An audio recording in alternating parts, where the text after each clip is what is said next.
जय हिंद साथियों, आज हम जनरल साइंस के कुछ महत्वपूर्ण प्रश्न बताएंगे जो आगामी परीक्षाओं के लिए बहुत महत्वपूर्ण है। ठीक है दोस्तों डेली आप मॉर्निंग में अपना टारगेट फिक्स करिए कि आज हमें इतना पढ़ना है और सारा दिन उस पर फोकस करिए।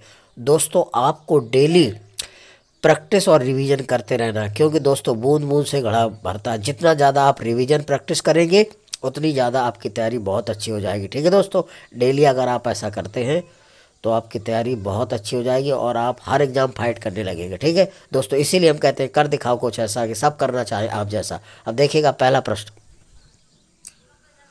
पार पार्थेनियम हाथी घास, जलकुंभी एवं मोगर घास में से कौन सी खरपतवार औद्योगिक बहिस्राव से होने वाले जल प्रदूषण को नियंत्रित कर सकती है? तो दोस्तों पार्थेनियम घास जो होती है ये जल प्रदूषण को नियंत्रित कर सकती है। ठीक है, ध्यान रखिएगा कौन सी? पार्थेनियम घास। अगला है लाइकेन किन दो के बीच का संबंध दर्शाता है? यानी कि लाइकेन, ध्यान रखना, शैवाल और कवक के बीच के कड़ी का कार्य करता है। तो लाइकेन शैवाल और कवक के बीच के कड़ी का कार्य करता है। इसी को शैवाल और कवक का सहजीवी कौन होता है? लाइकेन होता है। ध्यान रखना, इनके बीच के कड़ी का कार्य करता है और यह संबंध दर्शाता है लाइकेन, कवक और शैवाल। ठीक है दोस्तों, अगला है कार्बन मोनोऑक्साइड प्रदूषक क्यों है? दोस्तों ये हीमोग्लोबिन के साथ मिलकर अपक्रिया करता है और ये हमारे श्वसन क्रिया को प्रभावित करता है। तो कार्बन मोनोऑक्साइड यानी कि इसका सूत्र होता है CO। ये हीमोग्लोबिन के साथ मिलकर हमारे श्वसन क्रिया और फेफड़ों संबंधी बीमारी करता है। ये कार्बन मोनोऑक्साइड CO को दोस्तों दमा यानी कि दम घोटू गैस भी कहते हैं। दम घोटू, क्योंकि ये धुआं जो होता है कार्बन डाइऑक्साइड, कार्बन जो होता है, जैसे आग अंगीठी वगैरह जलती है तो अगर बंद कमरा कर दिया जाए उसमें, अगर किसी व्यक्ति को वहाँ किया जाए तो दम घोटने लगता है, इसलिए इसको दम घोटू गैस भी कहते हैं। ध्यान रखिएगा किसको? कार्बन मोनोऑक्साइड को। अगला है वायु प्रदूषण सूचक के रूप में शैवाल, फफूंद, विषाणु, बैक्टीरिया तथा लाइकेन सैक में से कौन काम करता है? तो लाइकेन, ध्यान रखना, वायु प्रदूषण सूचक के रूप में कौन काम करता है? तो लाइकेन, इसी को सैक बोला जाता है। ध्यान रखना, सैक, लाइकेन काम करता है वायु प्रदूषण। ठीक है दोस्तों, सैक। अगला है शैवाल के फलने का क्या कारण होता है? यानी कि शैवाल के फलने का क्या कारण होता है? तो मेन कारण होता है शैवाल का उत्पन्न होना, सुपोषण। ध्यान रखना, इसको बोलते हैं यूट्रोफिकेशन। सुपोषण होता है मेन कारण शैवाल के फलने का, और इसी को बोला जाता है न्यूट्रोफिकेशन। ठीक है साथियों, ध्यान रखिएगा। अगला है प्रकाश संश्लेषण में कौन सा प्रकाश सबसे कम प्रभावी होता है? तो दोस्तों हरा प्रकाश सबसे कम प्रभावी होता है। प्रकाश संश्लेषण में कौन सा प्रकाश सबसे कम प्रभावी होता है? तो हरा प्रकाश। अगला है सौर ऊर्जा का अधिकतम यौगीकरण किसके द्वारा होता है? तो हरे पौधों द्वारा होता है, क्योंकि हरे पौधे स्वयं अपना भोजन बना लेते हैं। ध्यान रखना दोस्तों, सौर ऊर्जा का अधिकतम यौगीकरण किसके द्वारा होता है? हरे पौधों द्वारा होता है। सौर ऊर्जा का अधिकतम यौगीकरण किसके द्वारा? हरे पौधों के द्वारा। अगला है क्लोरोफिल में क्या होता है? तो मैग्नीशियम धातु होती है Mg। क्या होता है? मैग्नीशियम धातु Mg। क्लोरोफिल में क्या होता है? मैग्नीशियम धातु होती है Mg। ध्यान रखना, पूछा जाता है अक्सर कि क्लोरोफिल में कौन सी धातु पाई जाती है? तो मैग्नीशियम Mg। अगला है मैग्नीशियम किसका संघटक धातु है? तो पर्णहरित अणु क्लोरोफिल का। मैग्नीशियम किसका संघटक धातु है? तो क्लोरोफिल। ध्यान रखना, इसको पर्णहरित अणु भी बोला जाता है, क्लोरोफिल का संघटक। पत्तियों का हरा रंग क्यों होता है? तो क्लोरोफिल के कारण पत्तियों का हरा रंग होता है। पूछा जाता है दोस्तों को पत्तियों का हरा रंग क्यों होता है? तो क्लोरोफिल के कारण होता है उनका हरा रंग। ठीक है, अगला प्रकाश संश्लेषण के दौरान उन्मुक्त ऑक्सीजन कहाँ से आती है? तो पानी, जल से आती है। जल का सूत्र होता है H2O। ठीक है दोस्तों, प्रकाश संश्लेषण के दौरान उन्मुक्त ऑक्सीजन कहाँ से आती है, कहाँ से मिलती है? तो पानी से, जल से, H2O से। ध्यान रखिएगा। अगला है प्रकाश संश्लेषण के दौरान ऑक्सीजन किस कारण विमोचित होती है? तो जल का प्रकाश अपघटन होता है। ध्यान रखना, प्रकाश संश्लेषण के दौरान ऑक्सीजन किस कारण विमोचित होती है? तो जल का प्रकाश अपघटन होता है। ध्यान रखिएगा। ठीक है दोस्तों, अगला है डॉट्स नामक इलाज किस बीमारी के लिए किया जाता है? तो दोस्तों टीबी जो क्षय रोग होता है, या क्षमा भी बोला जाता है इसको, तो डॉट्स नाम की टैबलेट आती हैं। तो जो टीबी से पीड़ित मरीज होता है तो उसको डॉट्स टैबलेट दी जाती हैं। तो डॉट्स नामक इलाज किस बीमारी के लिए किया जाता है? क्षय रोग के लिए। ध्यान रखना, टीबी, जिसको यक्षमा भी बोला जाता है, टीबी क्षय रोग बोला जाता है इसी को। ठीक है दोस्तों, ध्यान रखना। वेल्स रोग में कौन सा अंग प्रभावित होता है? तो किडनी प्रभावित होती है दोस्तों, गुर्दे प्रभावित होते हैं। वेल्स रोग में कौन सा अंग प्रभावित होता है? किडनी, गुर्दे जिनको बोला जाता है। घेंगा नामक रोग किसकी कमी के कारण उत्पन्न होता है? तो आयोडीन की कमी से घेंगा रोग होता है। ध्यान रखना, आयोडीन की कमी हो जाने से घेंगा रोग होता है। अगला, बैसिलस थ्यूरिजिनेसिस एग्रोबैक्टीरियम ट्यूब्यूफेसियम एवं स्यूडोमोनास प्रतिदीप्त में कौन से जीवाणु से पौधों में कीट पिटिका रोग हो जाता है? तो दोस्तों ध्यान रखिएगा, एग्रोबैक्टीरियम ट्यूब्यूफिस नामक रोग हो जाता है। ध्यान रखना इससे।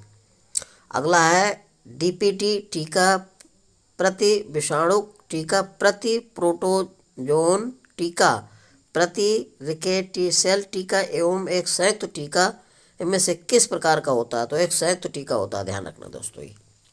ठीक है। अगला है लौहमयता, एक रोग है जो श्वास के साथ सिलिका धूल, लौह धूल, जस्ता, जिंक धूल एवं कोयला धूल में से क्या अंदर लेने से होता है? तो लौह धूल के कारण होता है। ध्यान रखना, श्वास रोग के साथ सिलिका। लौहमयता एक रोग है। ध्यान रखना, लौहमयता एक रोग है। तो ये किसके होता है? किसके कारण होता है? लौह धूल के कारण होता है। ध्यान रखना, किसके कारण होता है? लौह धूल।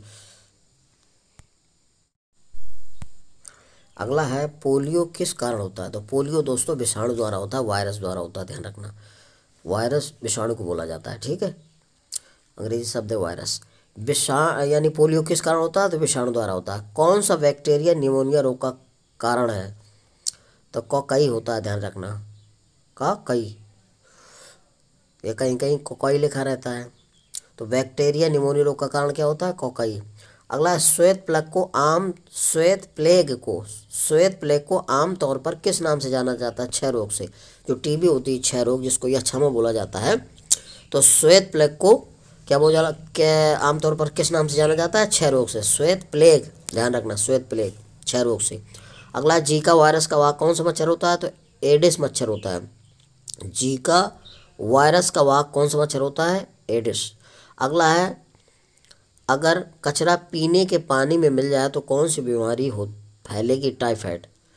अगर कचरा पीने के पानी में मिल जाए तो कौन सी बीमारी होगी? टाइफाइड। टाइफाइड होता है गंदा पानी पीने से। ठीक है दोस्तों, ध्यान रखना। वर्णांध व्यक्ति किन रंगों में भेद नहीं, लाल और हरे रंग में भेद नहीं कर पाता। ध्यान रखना, वर्णांध जो व्यक्ति होते हैं जिनके आंखों में वर्णदंता की बीमारी होती है, वो लाल और हरे रंग की पहचान नहीं कर पाता। ध्यान रखना, लाल और हरे रंग के। पूछा जाता है कि वर्णा से पीड़ित व्यक्ति है तो कौन से रंगों की पहचान नहीं कर पाता? तो लाल और हरे रंग के। ध्यान रखना।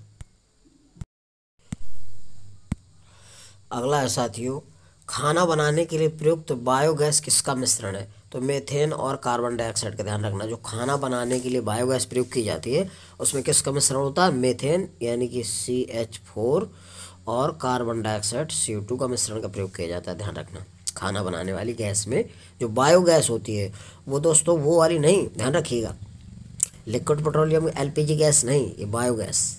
ठीक है दोस्तों।